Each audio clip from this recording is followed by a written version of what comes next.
ফার্স্টে তোমরা এই সরকারি হসপিটালের প্রেসক্রিপশানটা দেখে নাও, আর ডেটটা দেখো 26/5/2026, আর আমি গেছি 5 তারিখ, মার্চের 5 তারিখে। হ্যালো বন্ধুরা, তোমরা কেউ কি কখনো বারুইপুর হসপিটালে গেছো বা কোনো হসপিটালে? জানি না অন্য হসপিটালে কি হয়, কিন্তু বারুইপুর হসপিটালে আমি গেছিলাম আর কি ডক্টর দেখাতে। ওখান থেকে আমাকে বলা হয়েছে যে ইউএসজি করাতে হবে। তো ইউএসজি করাতে যখন গেলাম বারুইপুর হসপিটালেই, তো ওখানে গেছিলাম আমি পরশুদিন, আর ওরা আমাকে ইউএসজি করানোর যে ডেটটা দিয়েছে, জাস্ট তোমরা দেখলে অবাক হয়ে যাবে। এই যে দেখতে পাচ্ছ, এই দেয়া আছে 26 তারিখে, 26 তারিখ, সেটা আবার মে মাসে।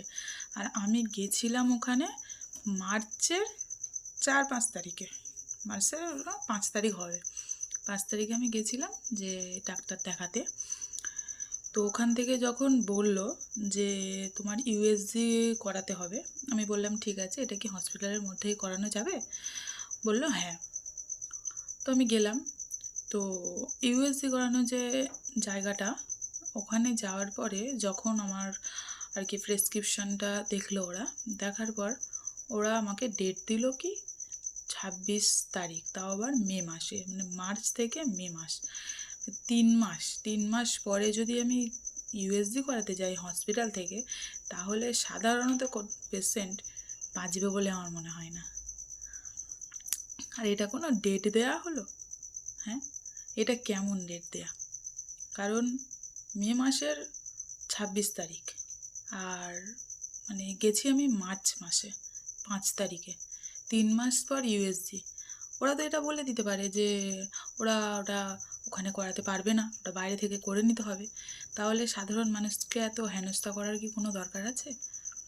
সাধারণ মানুষ তো তারা একটা আশায় বা সুস্থ হওয়ার ইচ্ছাই তো হসপিটালে যাবে, হয়তো তাদের আর্থিক সমস্যা অতটা ভালো নাও হতে পারে।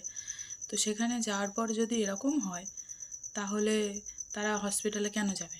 কি করে বা যাবে হসপিটালে? যদি এরকম মেন্টালিটি হয় যে মার্চের 5 তারিখ থেকে তাদের মে মাসের 26 তারিখে যদি ইউএসজি করানোর হয়, তাহলে তারা ওখান থেকে কি করে করাবে? ওরা তো তাহলে বাইরে থেকেই করিয়ে নিতে হবে। সেটা সবাইকে ওরা বলে দিতে পারে যে আমরা এখান থেকে করাতে পারবো না, তোমরা যদি ভাবো ফ্রিতে আমরা করিয়ে দেবো, তাহলে তোমরা ভুল ভাবছো।